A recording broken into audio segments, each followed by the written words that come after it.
Ayan guys, mag-blend tayo ng kasaba guys. Ayun o. Kasaba yung guys.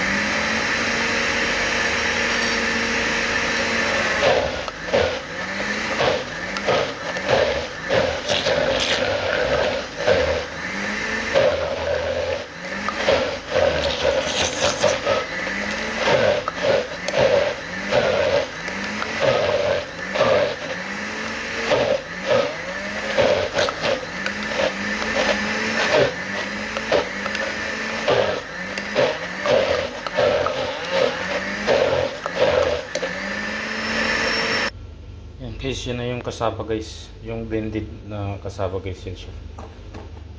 Yan siya guys.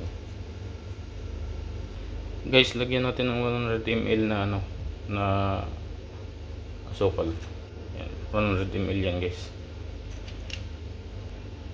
100 ml na ano, coconut powder. So guys, lagyan ng butter guys, ayun, no? Siguro to mga 10 ml na butter. 50 ml na condensed milk guys. 50 ml na condensed milk. Tapos i-mix lang natin siya guys. Mixing lang tayo, ayun, no? Kasaba ano. I-mix lang natin yung guys, maging equal yung ano. Guys, 5 ml na olive oil guys. Olive oil yan. 5 ml ilagay natin. Mababang apoy lang guys. Ganyan lang natin, mababang apoy lang. Yan siya guys. Ito na yung mixture nyo guys. Ilalagay na natin sa pan. Yan siya guys.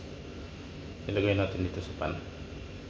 Yan siya guys, yung kasaba cake natin. Ayun, pancake natin. Guys, lagyan natin ng 50 ml na milk guys. Yan, 50 ml na milk.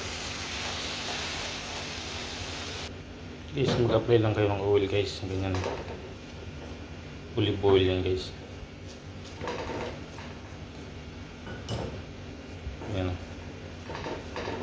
Ganyan na siya guys. Yan yung kasaba cake natin guys. Sobrang sarap. Quality guys. Sobrang sarap guys, tinikman ko. Malinamnam. Guys, pag isi-serve nyo na guys, ganito nyo lang. Lagyan nyo lang ng olive oil guys, so para oily siya. Ayun, olive oil yan siya guys. Pwede din butter. Yan siya guys. May matutunan talaga kayo guys pag pinanood nyo to. Yan siya guys. Pag maluluto na siya guys, pag ganyan na yun nga. Para naman siya guys, ano siya, tawag nito, oily. Alam nyo guys yung mga kakanin kung bakit oily, ginaganito rin nila yan. May mga pinapahid-pahid sila kung ano-ano sa top, para pag pinicturan guys, makintab-kintab, parang ano, buhok na nilagyan ng pamada. Siya guys.